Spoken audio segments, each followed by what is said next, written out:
Halo teman-teman, selamat datang di channel Program Zaman Now. Jadi di sini saya mau bahas tentang PostgreSQL ya. Jadi saya bikin video ini karena kebetulan aja minggu kemarin saya dapat masalah ini.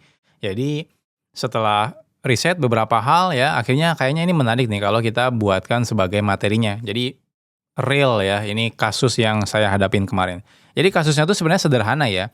Jadi bug-nya tuh simple banget. Jadi saya punya aplikasi ya, kebetulan aplikasinya itu database-nya pakai Postgre. Nah, waktu itu tuh saya bikinnya itu karena kan aplikasinya masih proof of concept ya, jadi masih development lah. Akhirnya saya menggunakan Supabase ya, versi yang gratisnya lah waktu itu ya. Nah, di sana tuh saya sering dapat masalah. Jadi masalah tuh simple kayak gini ya. Jadi insert ya datanya terus dia sukses. Lalu dia itu return data tuh. Jadi kan saya pakai database transaction ya, start misalnya ya, atau begin, lalu insert, update, delete dan sebagainya dan dapat tuh. Kalau pakai sequence ya dapat sequence ID-nya, dapat ya. Nah, tapi setelah di-save datanya, masuk ke halaman detail itu not found 404. Saya bingung ya. Ini kenapa ya? Kenapa kok 404? Saya cek database, datanya nggak ada. Padahal proses transaksinya itu sukses. Saya sempat bingung apakah ini gara-gara datanya nge-lag ke replikanya dan lain-lain itu, tapi nggak ada jawaban yang pasti ya. Sampai itu lumayan bikin pusing juga ya waktu itu ya. Ini kok kenapa? Sampai problemnya terjadi. Padahal di database-database yang lainnya itu nggak pernah ada masalah. Jadi di Postgre ini kok ini bermasalah. Saya nggak yakin masalahnya itu ada di database Postgre-nya. Karena kan Postgre udah pasti bagus ya. Dan saya juga nggak yakin ada logic error ya, karena saya udah otak-atik di logiknya pun nggak ada masalah. Jadi logik itu udah jelas banget ya. Saya select, contohnya database transaction, saya insert, update, delete. Setelah commit selesai, di bawahnya saya select ulang lagi ya. Berarti kan di luar transaksi itu tuh, saya select ulang lagi, dapat tuh di request itu. Tapi pas pindah halaman, hilang lagi datanya. Nah, jadi saya tuh agak aneh loh, kok ini kejadian ya. Nah, masalahnya itu kalau misalnya konsisten selalu setiap insert hilang, mungkin memang ada salah di logiknya. Nah, masalahnya itu kejadiannya tuh intermittent. Jadi kadang masuk, kadang enggak, kadang masuk, kadang enggak. Jadi agak aneh gitu ya. Nah, di sini sebenarnya sih saya udah dapat ya problemnya kenapa kemarin. Nah, di sini saya akan jelaskan materinya. Ini lumayan panjang tapi saya akan persingkat aja materinya. Oke. Jadi di sini agendanya kenapa sih ya Postgre itu mahal manage data koneksinya. Jadi saya kasih sedikit gambaran sebenarnya problemnya itu di koneksi ke Postgre-nya. Nah, di sini ada jebakan ketika pas scale out si Postgre-nya ya, maksudnya koneksi ke Postgre-nya, lalu konsekuensinya ya. Nah, nanti bug-nya itu kita akan lihat ya problemnya seperti apa, nanti juga cara solving-nya itu seperti apa juga. Nah, jadi pertanyaannya apakah ini cuma masalahnya di Postgre atau enggak? Ya, balik lagi sih, untuk saat ini sayangnya ya, problem ini tuh adanya di Postgre. Jadi kalau teman-teman menggunakan MySQL contohnya ya, atau database yang lainnya, kemungkinan masalah ini mungkin tidak akan ini ya, tidak akan ditemui ya. Jadi ini perlu hati-hati banget teman-teman kalau pakai Postgre. Nah, di sini contohnya ya ada salah satu cara yang bisa kita lakukan. Di sana juga nanti akan saya gunakan pakainya PG Launcher ya. Lalu kita akan lihat. Saya udah bikinkan beberapa demonya ya menggunakan AI. Nanti kita akan lihat aja contoh simulasi problem yang tadi saya dapetin. Oke. Pertanyaannya ya, kenapa satu koneksi ke database Postgre itu mahal? Jadi sebelum kita lihat problemnya di mana, saya akan jelaskan di awal dulu. Jadi kenapa sih database connection di Postgre itu mahal? Beda seperti database yang lainnya. Nah, kita akan lihat di sini nih ya. Jadi Postgre itu problemnya itu adalah satu koneksi klien itu dia akan dibuatkan proses. Jadi proses beneran proses ya. Jadi semacam proses aplikasi ya. Buat teman-teman yang tahu ya apa bedanya proses sama thread gitu ya, atau sama green thread atau ya go routine atau routine lah ya, seperti itu. Itu jelas banget kalau proses itu akan berat ya. Nah, di sini ya bisa sampai 5 sampai 10 mega per satu proses. Padahal kenyataannya kadang bisa sampai belasan mega gitu ya. Nanti teman-teman bisa lihat di demonya. Artinya apa? Artinya kalau kita bikin aplikasi itu kan nanti kalau connect ke database itu nggak mungkin satu koneksi ya. Pasti kita akan beberapa koneksi. Anggap aja kita misalnya bikin 10 atau 20 koneksi. Bayangkan kalau dikalikan 10 mega aja ya, satu koneksi misalnya, kita bikin 10 aja berarti udah 100 mega. Itu baru koneksinya doang loh. Nah, jadi itu problem di Postgre itu adalah koneksi itu sangat mahal ya. Jadi tiap koneksi itu akan dibikin satu proses OS-nya. Nah, makanya ya itu akan gede banget ya. Nah, Makanya kalau teman-teman perhatikan ya, max connection di Postgre itu di-set default-nya itu 100. Jadi ini bukan tanpa alasan ya, karena 100 aja kalau teman-teman running, berarti dia udah makan 1 giga kalau misalnya 10 mega doang ya.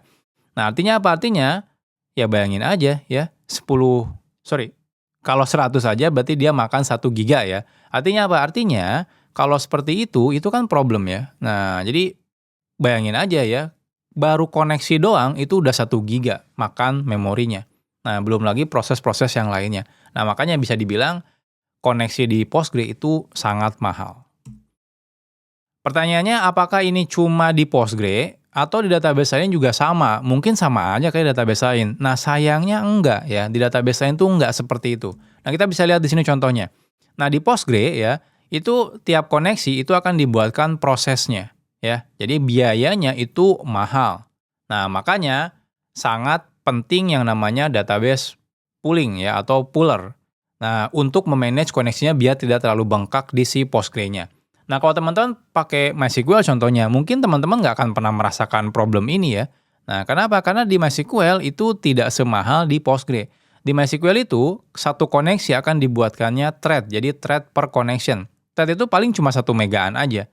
Ya, jadi kalau teman-teman bikin 100 koneksi pun ke MySQL itu ya dia cuma butuh sekitar 100 mega, udah sesimpel kayak gitu. Teman-teman bikin 1000 koneksi ke MySQL ya cuma butuh 1 giga. Nah, kalau teman-teman pakai Postgre contohnya 1000 koneksi ya butuh 10 giga ya. Jadi mahal banget. Nah, jadi kalau untuk MySQL gitu ya, kalau teman-teman butuh nggak connection pooling ya untuk connect ke MySQL-nya. Butuh tapi memang tidak se-urgent seperti di Postgre ya. Nah, gimana kalau database yang lainnya contohnya MongoDB. Nah, MongoDB juga sama, dia pakainya thread ya. Nah, lalu di Cassandra apalagi ini lebih simple ya, dia pakai async multiplex, jadi ini sangat murah. Atau teman-teman kalau pakai Redis, walaupun dia single thread ya, tapi dia pakainya event loop, jadi ini murah banget.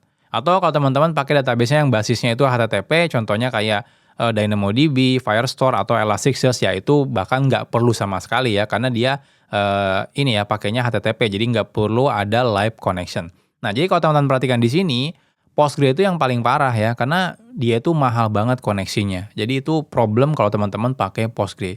Jadi Postgre memang canggih, tapi sayangnya koneksinya mahal. Oke, jadi seperti ini ya. Jadi proses itu berarti lebih mahal daripada thread, ini lebih mahal daripada multiplex, ini lebih mahal dari stateless HTTP. Jadi makin ke sini itu makin murah. Jadi teman-teman ketika nanti pilih database, teman-teman harus tentukan dulu ya, lihat dulu. Kira-kira dia basisnya itu koneksinya pakai apa. Nah, problemnya adalah gitu ya. Nah, kayak gini. Kalau teman-teman bikin aplikasinya yang long running, aplikasi yang nyala terus, itu mungkin buka tutupnya tidak akan banyak gitu ya. Karena apa? Karena aplikasinya itu sudah nyala dari awal, nanti tutupnya lagi mungkin koneksinya ketika nanti aplikasinya dimatikan.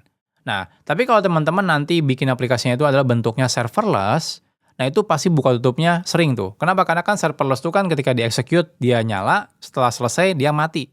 Nah, jadi seperti itu. Nah, makanya aplikasi-aplikasi yang mahal ya koneksinya, kayak contohnya Postgre gitu ya, itu nggak cocok kalau pakai serverless. Karena serverless itu kan dia tiba-tiba bisa nyala langsung gitu ya. Habis itu mati lagi, nyala lagi, mati lagi. Nah, untuk menyalakan proses ya di Postgre-nya ya untuk koneksinya itu mahal. Jadi semakin sering buka tutup, semakin berat, semakin mahal.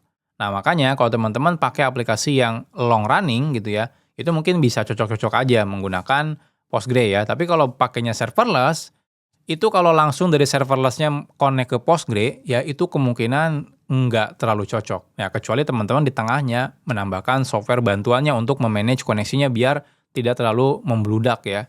Nah, tapi baik lagi, long running juga bisa aja bermasalah kalau misalnya pakai Postgre. Kalau teman-teman tiba-tiba aplikasinya itu scale-nya sangat banyak misalnya gitu ya, lalu dia buka koneksi yang banyak, maka Postgre-nya pasti akan keteteran juga gitu ya.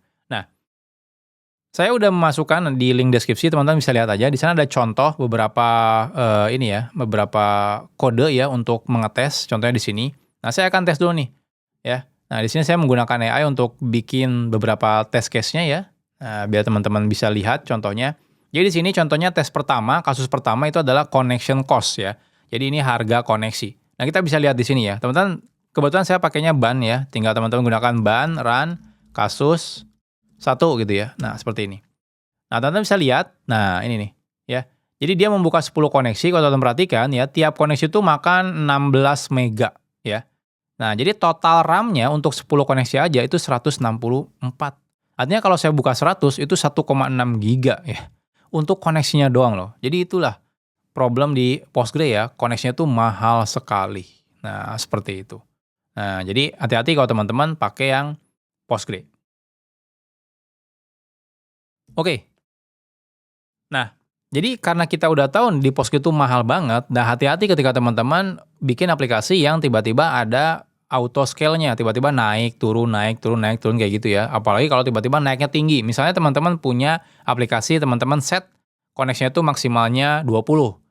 Nah, teman-teman bikin 2 server misalnya atau 2 pod misalnya ya di Kubernetes. Nah, itu kan artinya dia akan ada 40. Berarti 40 itu akan bikin koneksi ke Postgre-nya. Nah, tiba-tiba dia auto scale jadi 10. Artinya kan jadi 200. Berarti naik tuh ya, hampir 3 gigaan lebih lah ya. Nah, jadi bayangin aja ya. Jadi itu teman-teman perlu hati-hati juga. Nah, jadi kalau teman-teman saya punya aplikasi yang dijalankan pakai Kubernetes, misalnya satu pod itu 10 misalnya koneksinya gitu ya. Tiba-tiba ada 2, 3, 4, 5 terus naik terus gitu ya sampai ke pod 20, artinya koneksinya ada sekitar 20 kali 10 sama dengan 200 koneksi. Nah, sedangkan ya Postgre itu misalnya default-nya kita set maksimalnya 100.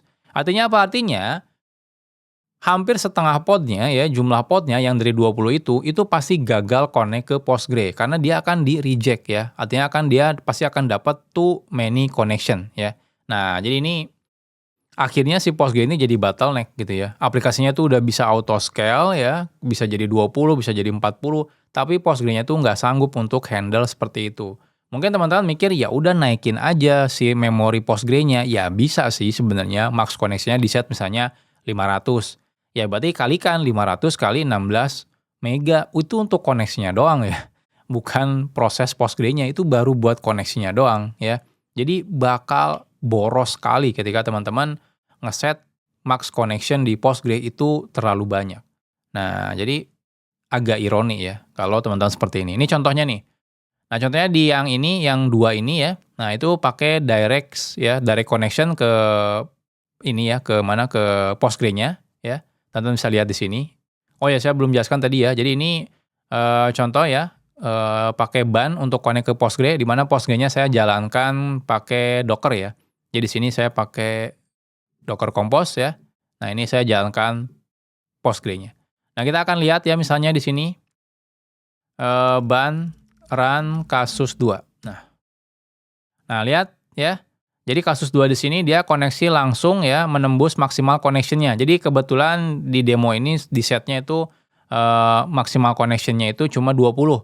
Lalu mensimulasikan 30 ya koneksi, coba connect ke Postgre-nya. Yang terjadi adalah lihat di sini sukses connect 20 ya, tapi dia gagal 10-nya. Dan errornya adalah too many client ya, atau ya nggak bisa connect ya, kebanyakan si kliennya. Nah, jadi seperti ini. Jadi karena terlalu mahal ya mau nggak mau teman-teman harus batasin. Cuma problemnya kalau auto scale-nya kecepatan ya atau terlalu banyak ya jatuhnya bakal 10 server ini contohnya nggak mau nyala ya. Ya jadi percuma juga dong kita udah auto scale tinggi tapi ternyata nggak bisa connect ke Postgre-nya karena kita udah punya batas maksimal si Postgre-nya. Nah, jadi seperti itu. Ini problem pakai Postgre. Jadi akar masalahnya ya kalau misalnya pool-nya kecil ya per pod ya itu bisa aja teman-teman, oh yaudah kecilin aja ya, tetap aja sih nanti ujung-ujungnya kalau jumlah pengali podnya itu banyak kayak tadi ya. Oke kalau gitu di set aja satu podnya 5 gitu ya. Ya tetap aja nanti kalau auto scale-nya sampai ke 20 jadinya kan 100 koneksi gitu ya. Ke 40 ya jatuhnya jadi 200 koneksi juga ya. Jadi sama aja bohong gitu ya. Kalau misalnya kita hanya akalin dikecil-kecilin di jumlah koneksi di tiap podnya atau servernya.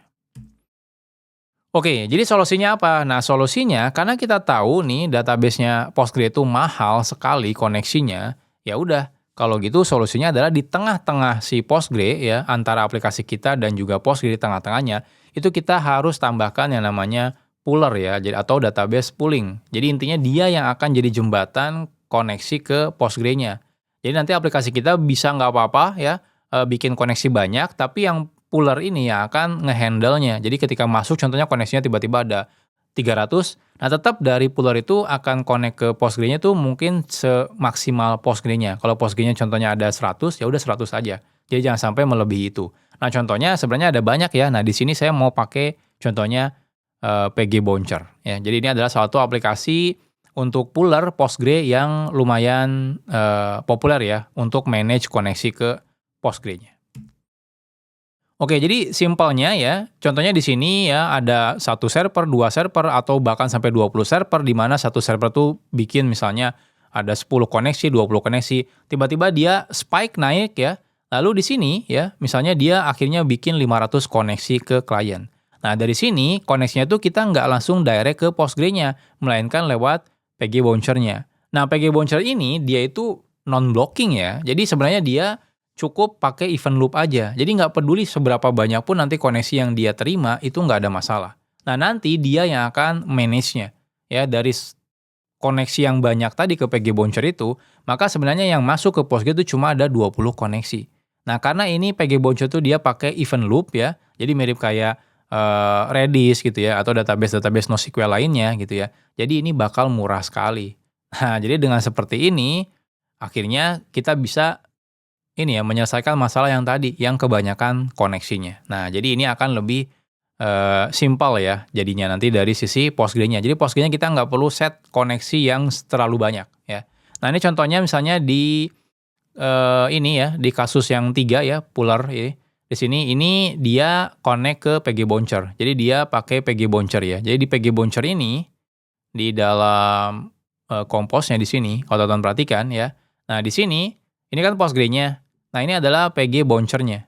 Nah, jadi di PG Bouncer ini dia connect ke Postgre. Teman-teman bisa lihat settingannya di PG Bouncer ya. Nah, di sini.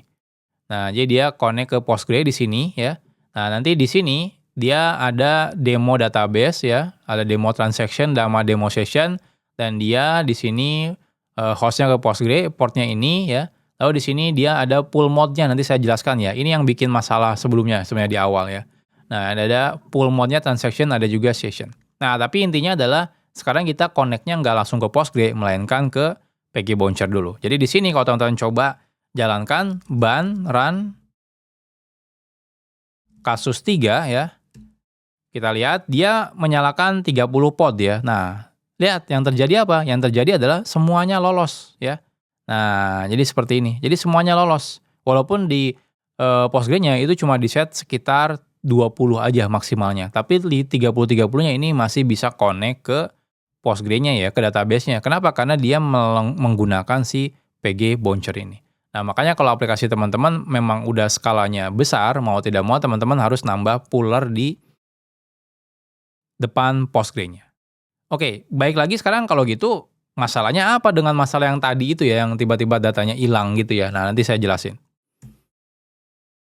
Nah, baik lagi ke PG Bouncer tadi, loh kok dia sanggup ya bisa sampai handle koneksi di atas dari si Postgre-nya.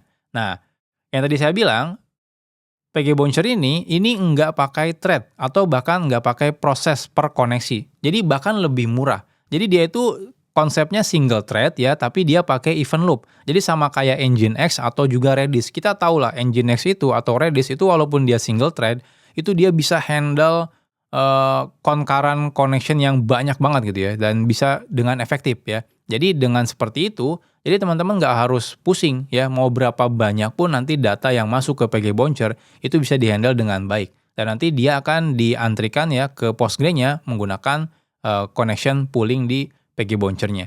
Jadi koneksi ke PG Bouncer itu ya dia pakainya socket plus buffer kecil ya, hitungannya cuma kilobytean aja. Jadi mau bikin ribuan pun nggak ada masalah. Nah, jadi seperti itu ya. Makanya yang tadi ya kita lihat itu sukses ya ketika teman-teman pakai PG Bouncer dan melebihi kapasitas dari si Postgre-nya. Oke. Pertanyaannya gimana sih cara si PG Bouncer itu ngebagi koneksinya? Nah, ini yang teman-teman perlu perhatikan ya. Jadi dari klien itu ketika dia melakukan begin, insert, atau commit, dan lain-lain, dia itu kan masuk ke PG Bouncer. Nah, PG Bouncer di sini sebenarnya dia udah punya daftar connection pool-nya.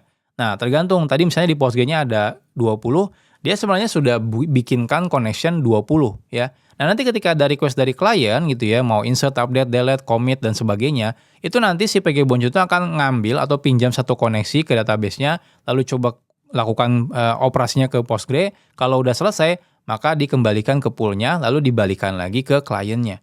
Nah, jadi seperti itu.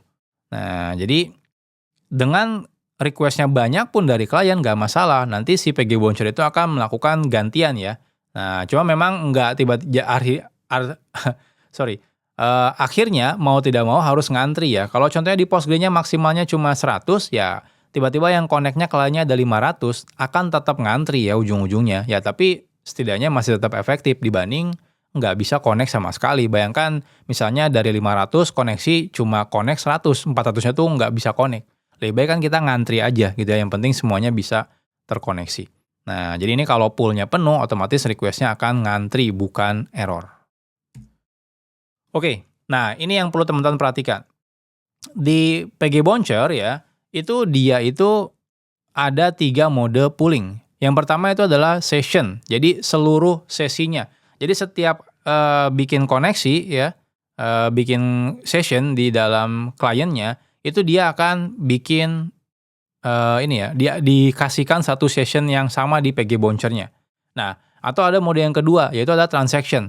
Jadi kalau satu sesi itu dianggapnya satu transaction. Jadi kalau ada begin sama commit gitu ya, maka dia akan pakai gitu ya. Setelah itu lepas lagi ya. Jadi cuma ada begin, habis itu commit, lepas lagi.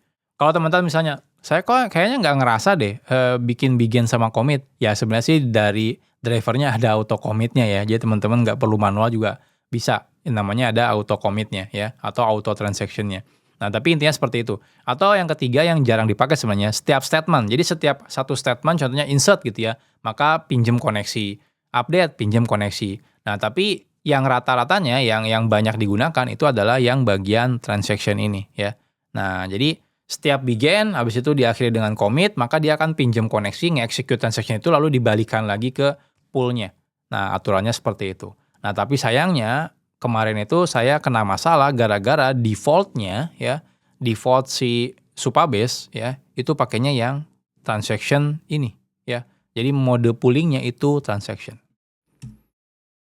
Oke, jadi tadi ya pooler yang tadi itu yang 3 itu ada harganya ya, ada cost-nya ya. Nah, kita lihat nih. Jadi yang pertama kita bahas dari yang transaction mode. Nah, jadi transaction mode tuh kayak gini ya. Jadi query 1 misalnya prepare statement, maka dia dikirim ke koneksi A. Query 2 execute statement, maka dia dikirim bisa jadi ke koneksi B ya. Artinya apa? Artinya prepare statement-nya tidak ada. Nah, ini nih. Di sini mungkin bakal banyak yang bingung. Saya lebih enak gambarin sih ya sebenarnya. Oh, saya belum buka browser. Sebentar saya buka browser dulu.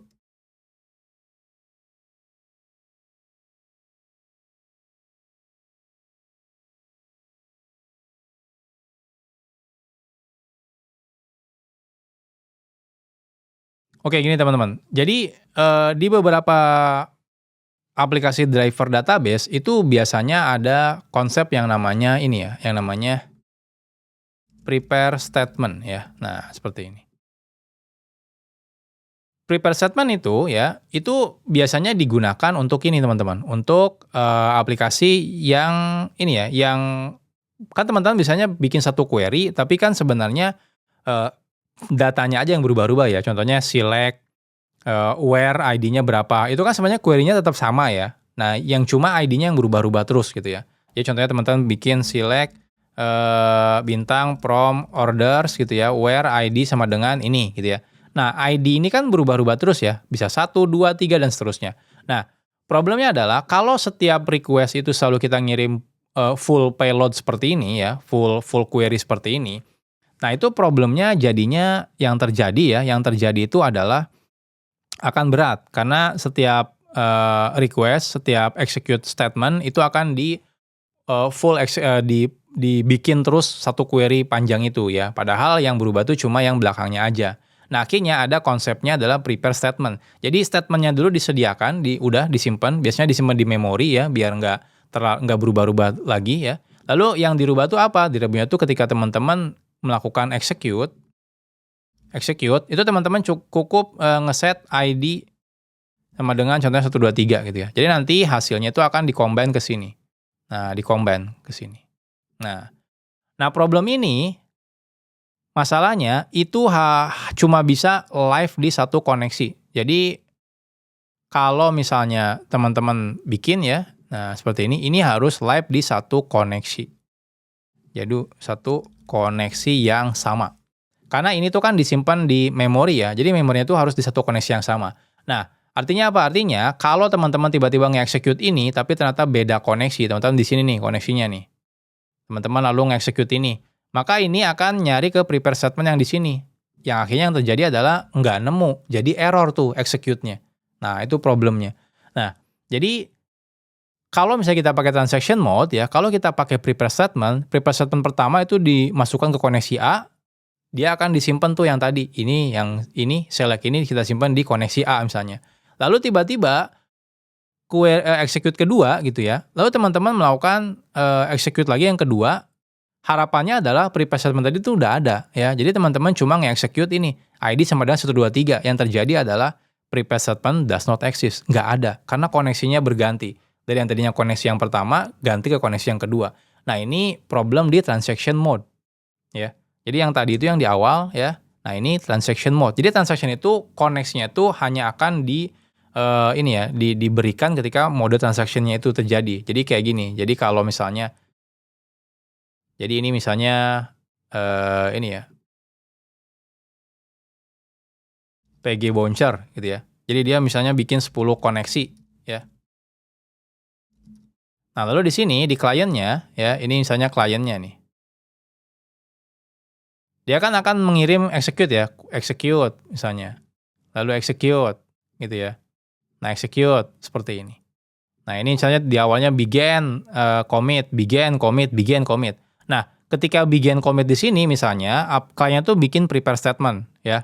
Oh ketika begin commit itu dia melakukan select dan sebagainya. Nanti yang berubah tuh cuma ID-nya aja. Nah anggap aja di sini yang ini itu sama si PG Bouncer dikasih koneksi yang pertama misalnya. Anggap aja di sini ya paling simpel kita pakainya 3 koneksi lah gitu ya. 3. Lalu di sini disimpan di cache-nya. Ya, untuk prepare statement yang tadi nih, yang ini. Nah, yang kedua, kalau si klien itu kan nggak tahu menau ya, mikirnya mungkin kalau dia pakai koneksi, anggap aja di kliennya itu dia pakai koneksi yang sama sebenarnya di sini. Nah, tapi ketika dikirim ke PG Bouncer, ternyata PG Bouncer itu meredirect ke koneksi yang berbeda ke Postgre-nya. Seperti itu. Yang terjadi adalah ketika dia execute prepare statement lagi, execute yang bawahnya ya, yang mengexecute ya, dianggapnya prepare statement-nya ada. Nah, di sini nggak dapat karena koneksi di sini tuh nggak nyimpen prepare statement-nya. Jadi di sini otomatis dia dapatnya not found. Seperti ini. Nah, kalau misalnya ini ya, koneksi yang ini lalu dikirim ternyata ke sini lagi, dapat tuh karena prepare statement di sini udah ada. Nah, jadinya itu akhirnya intermittent tuh. Kadang-kadang dapat, kadang-kadang enggak, kadang-kadang dapat, kadang-kadang enggak. Nah, jadi waktu itu ketika dapat problem ini saya bingung, ini kenapa ya? Perasaan nggak ada masalah di koneksi, di Postgre-nya nggak apa-apa, tapi kok tiba-tiba dia sukses, tiba-tiba gagal, benar-benar hilang datanya gitu ya. Jadi saya bingung sendiri pada waktu itu.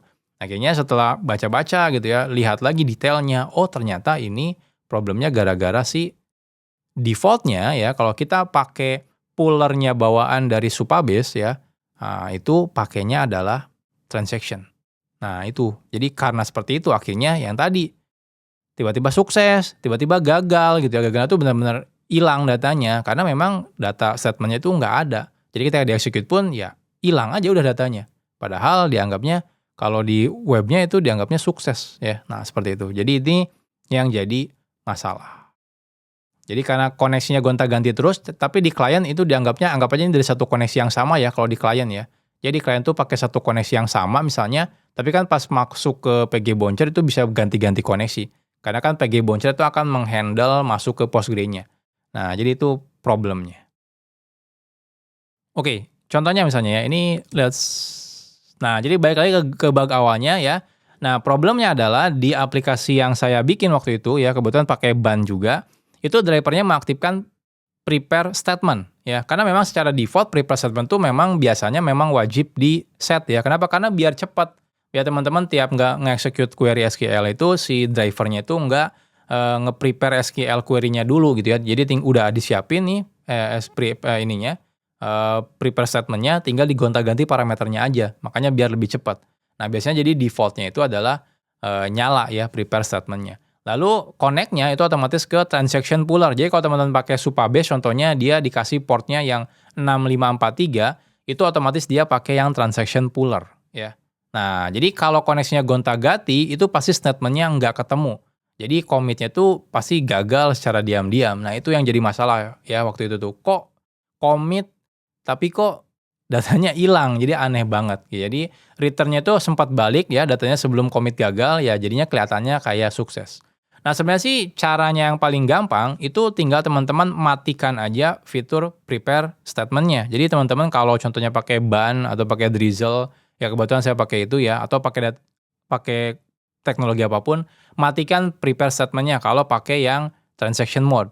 Nah, cuma ya, konsekuensinya adalah nggak ada proses caching prepare statement kayak gini lagi. Jadi disimpan di memori itu nggak ada lagi. Yang terjadi apa? Yang terjadi pasti jadi lebih lambat. Nah, itu konsekuensinya. Ketika teman-teman tidak menggunakan prepare statement ya, pasti lebih lambat. Karena setiap query SQL-nya itu perlu dikonstruk ulang terus-terusan. Nah, itu yang bikin akhirnya jadi lambat. Jadi pro dan cons ya ketika teman-teman bikin kayak gitu, dia bakal jadi lebih lambat. Nah, sebenarnya sih kalau aplikasi teman-teman serverless ya, kalau serverless tuh nggak masalah ya, karena aplikasinya tuh kan nyala, habis itu mati lagi, nyala, mati lagi. Tapi kalau teman-teman aplikasinya long running application, contohnya kayak web API, ya ini jadi masalah ya, karena bakal jadi lebih lambat akhirnya. Nah, jadi seperti itu. Oke, kalau tidak salah ada juga demonya ya. Kita lihat contohnya demonya di sini. Nah, jadi di sini ya. Nah, di sini yang kasus 4 itu ada prepare statement bug ya. Jadi di sini kasus untuk prepare statement bug. Kita coba lihat ya. Jadi di sini ban, run, kasus berapa tadi 4 ya? 4. Nah, lihat ya. Ini intermittent. Saya coba clear dulu ya. Saya clear, saya coba jalankan lagi ya. Saya jalankan lagi, saya jalankan lagi. Kalau teman-teman perhatikan, ini intermittent. Jadi di sini saya pakai prepare statement ya, tapi mode si ininya, PG Bouncer-nya saya connect ke yang demo transaction ya. Jadi dia pakai pull mode-nya itu adalah transaction. Jadi dia melakukan 60 ya, 60 execute statement ke dalam PG Bouncer-nya. Yang sukses itu cuma 24, yang gagal 36. Artinya apa? Artinya suksesnya 24, 36. Kalau memang konsisten kan harusnya selalu seperti itu ya. Suksesnya 24, gagal 36. Tapi kalau teman-teman perhatikan lagi di bawah, ketika dia execute ulang lagi, suksesnya 18, gagal 42. Lalu di sini suksesnya 16, gagal 44. Jadi dia tuh rubah-rubah terus intermittent. Kalau teman-teman perhatikan ya. Nah, lihat 23, 37. 18, 42. Lihat 9, 51. Jadi dia itu intermittent. Nah, itu problemnya ya. Jadi kita pakainya prepare statement tapi di sana pakainya transaction mode. Nah, itu sumpah itu bingung banget kemarin pas dapat problem seperti itu. Nah, jadi kasusnya kayak tadi ya. Jadi koneksi di sini dianggapnya sama, pas ke sana ternyata koneksinya itu dipindahin. Jadi seakan-akan cache-nya itu nggak ada cache prepare statement-nya. Nah, jadi itu problemnya.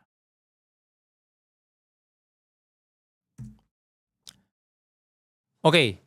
Sebenarnya sih masalah ini ya, yang kejadian itu bukan di PG Bouncer kemarin itu ya. Kenapa? Karena Supabase itu by default dia pakai Supafisher, yaitu improvement dari PG Bouncer punyanya si Supabase. Tapi ya baik lagi sih sebenarnya, problemnya tetap sama ya. Nah, jadi ini bedanya ya. Nah, cuma kan sayangnya kan Supafisher itu nggak bisa saya jalankan di lokal ya. Nah, makanya teman-teman mungkin kalau nanti pun install di lokal atau misalnya install di production ya yang nggak pakai Supabase, ya teman-teman pasti pakainya PG Bouncer, tapi sebenarnya hampir mirip-mirip fiturnya. Jadi ini bedanya ya. Jadi sebenarnya bug kemarin itu kejadiannya di Supafisher ya. Cuma ya karena susah disimulasiin, karena dia pakai Supabase, jadi akhirnya saya pakai PG Bouncer ini. Oke. Ini kayaknya udah mau langsung selesai ya. Saya coba cek. Ah iya. Oke, sebelum itu kita lihat demo yang lainnya ya. Nah, di sini contohnya yang tadi kan demo ini ya, prepare statement yang bug itu ya, karena dia pakai transaction. Nah, sekarang misalnya ya, ada nggak caranya? Nah, caranya kalau teman-teman misalnya kasusnya, oke sebentar. Kasusnya misalnya teman-teman, oke, saya sebenarnya koneksi database-nya memang butuhnya yang long running dan memang nggak terlalu banyak juga misalnya ya request-nya. jumlah koneksi yang harus dibuatnya. Nah, sebenarnya teman-teman bisa ganti ya, pakainya jangan transaction mode, tapi yang session mode. Nah, ini contohnya yang di sini. Nah, ini yang pakai session mode. Jadi simple. Kalau session mode, simpelnya adalah satu session di sini itu akan ditempelkan satu session di PG Bouncer-nya. Jadi kalau di sini contohnya ada 2, 3, 4 session ya. Contohnya di sini nggak masalah gitu ya. Koneksi itu dia akan selalu pakai session yang sama di PG Bouncer-nya. Anggap aja PG Bouncer cuma ada 2, maka mungkin jadinya kayak gini ya. Nah, jadinya seperti ini. Jadinya akan seperti ini. Jadi teman-teman nggak usah khawatir walaupun di sini misalnya di sini lah kalau gitu misalnya di PG Bouncer cuma ada 20 berarti di sini harus 20 dong, enggak. Kalau di sini ada 200 ya pokoknya akan di-mapping ke 20 si PG Bouncer ini. Nah, seperti itu. Nah, jadi bisa jadi seperti ini. Nah, jadi kalau nanti ada request-nya prepare statement di sini ya dan dia execute lagi di sini, dia akan selalu pakai connection yang sama. Jadi di sini pasti akan ada cache-nya juga. Nanti kalau di sini query yang kedua ketiga akan ada cache-nya juga. Nah, seperti ini. Nah, jadi harapannya ya kalau misalnya ini execute yang kedua kalinya di sini dianggapnya di set lagi karena di awal sudah dibuatkan, otomatis cache-nya bakal ada. Nah, ini kalau teman-teman pakai yang session mode tadi. Jadi dia satu session itu yang ada di klien itu akan di mapping ke salah satu session secara persisten. Jadi ketika kita nge-execute berkali-kali di session yang sama di kliennya, pasti dia akan di PG Bouncer-nya akan pakai session yang sama. Jadi dia tidak akan pindah ke session yang lain. Beda kayak transaction mode. Transaction mode itu bukan per session-nya tapi per transaction-nya. Jadi kalau dalam satu session dia berkali-kali melakukan transaction itu bisa beda-beda session di PG Bouncer-nya. Jadi itu yang bikin tiba-tiba ada, tiba-tiba hilang, tiba-tiba ada, tiba-tiba hilang kayak gitu. Nah, kalau ini harusnya akan dijamin konsisten. Nah, kalau gitu kenapa nggak kayak gini aja? Default PG Bouncer memang seperti ini ya. Nah, terus buat apa yang tadi transaction? Itu biasanya akan buat ngejar yang serverless ya. Nah, kenapa? Karena kalau serverless itu kan butuhnya mungkin per transaction habis itu dilepas connection-nya. Nah, kalau ini kan otomatis ngelepasnya nanti ketika misalnya connection-nya memang mau dilepas gitu ya. Nah, jadi ini kadang-kadang ada plus minusnya. Jadi kalau ditanya lebih cepat yang mana? Kemungkinan lebih cepat yang transaction mode. Ya, karena lepas tutupnya itu setelah transaksinya selesai. Jadi dia bisa langsung dikasih ke transaksi orang lain seperti itu. Tapi kalau ini otomatis bakal lebih lambat ya dibanding transaction mode. Tapi jatuhnya bakal lebih konsisten. Nah, jadi kita lihat contohnya ya. Yang kasus yang 5 ini udah pakai session. Kita akan lihat yang 5. Nah, lihat kirim 60 dia sukses 60-60-nya. Karena dia pakai session ya. Jadi dia akan di mapping ke salah satu session konsisten, tidak akan berpindah-pindah lagi. Nah, jadi simpelnya seperti itu. Jadi kalau ini dia connect ke database yang PG Bouncer di sini ya, itu yang demo session, di mana dia pakai pool mode-nya adalah session. Nah, jadi teman-teman tinggal pilih-pilih aja. Apalagi kalau misalnya contohnya kalau kemarin saya cuma database-nya koneksinya cuma kayak 20 aja, jadi nggak butuh sampai ratusan ya, pakai session mode aja udah cukup ya kalau saya.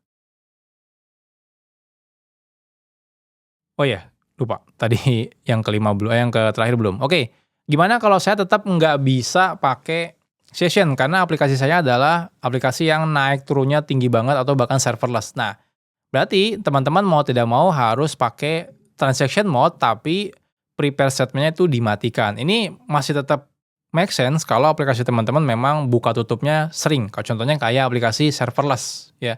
Nah, itu kalau seperti itu tuh nggak masalah. Jadi contohnya di sini kita lihat ya, yang kasus 6 itu dia pakai transaction mode ya, tapi dia pakai yang prepare statement-nya itu false ya, artinya dia tidak pakai prepare statement. Kita lihat, nah hasilnya dia sukses semua ya.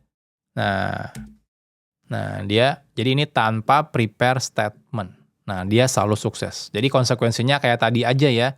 Jadi yang ini tidak akan di cache, jadi dia akan selalu dikirim terus-terusan kayak gini ya. Jadi otomatis pasti akan lebih lambat, tapi kalau misalnya di mode serverless gitu ya, ya itu memang nggak masalah. Memang aplikasinya kan memang tidak ngebuat koneksi yang live ya. Jadi setelah di-execute API-nya, ya udah langsung di-close lagi. Nah kalau seperti itu tuh nggak masalah.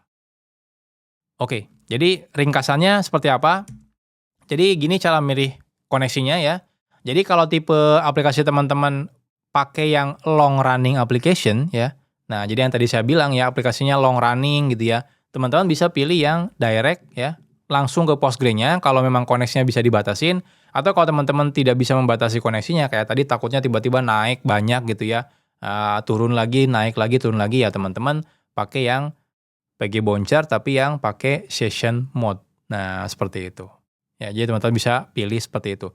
Atau kalau teman-teman pakainya yang serverless ya, dan auto scaling-nya cepat juga gitu ya, tapi memang enggak ini ya, enggak apa, enggak butuh cepat banget kayak ini, kayak transaction-nya di prepare statement-nya harus dinyalakan, ya teman-teman bisa pakai yang transaction puller.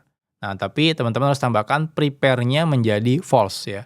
Karena kalau prepare-nya menjadi true, ya itu nanti takutnya ya kejadian yang kayak tadi, nggak konsisten. Kadang sukses, kadang gagal, kadang sukses, kadang gagal. Nah, jadi seperti itu. Jadi tinggal teman-teman pilih aja. Kalau saat ini sih kebanyakan ya, di kasus saya kebanyakan pakainya yang long running server. Jadi teman-teman tinggal pilih aja seperti apa. Oke, jadi ini checklist-nya kalau teman-teman misalnya setting koneksi di Postgre.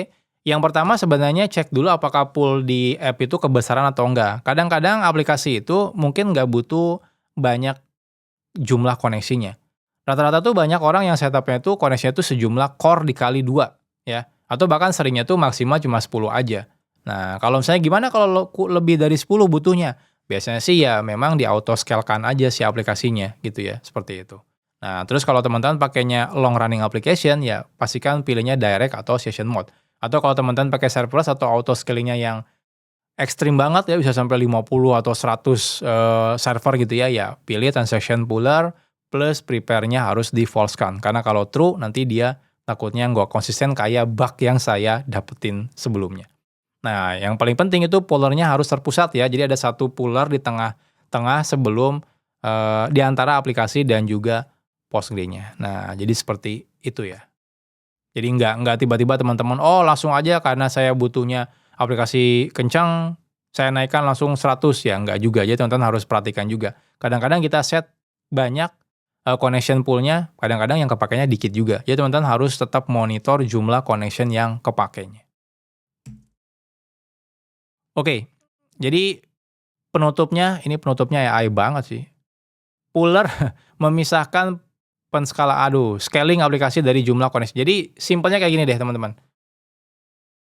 Kalau misalnya kita nggak pakai puller ya di tengahnya, itu otomatis agak susah nanti ya ngejar si scalability dari aplikasinya.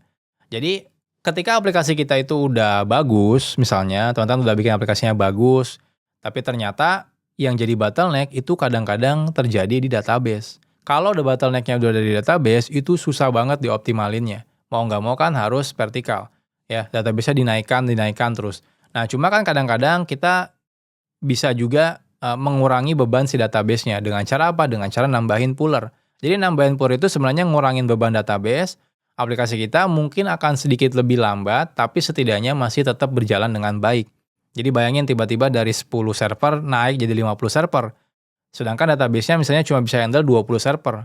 Lebih pilih mana? 20 nyala, 30 mati, atau 50-50-nya nyala, tapi nanti antrian. Ya. Jadi antri itu, dari 50 itu gantian. Karena memang cuma yang di serving pada satu waktu cuma boleh 20 aja. Kalau saya sih ya pasti lebih milih yang ngantri aja. Ya walaupun mungkin agak lambat dikit, tapi yang penting semua dilayani. Daripada nanti 50 servernya error, jadi kalau user itu masuk ke 50 server itu, berarti kemungkinan dia akan dapat 30 server yang error. Nah, jadi seperti itu. Oke, mungkin itu aja ya. Jadi ini lesson learn ya dari problem yang kemarin sempat saya pusing banget tuh beberapa hari, kok ini masalahnya apa gitu ya. Setelah diselidiki, akhirnya dapat deh problemnya di transaction mode yang puller tadi.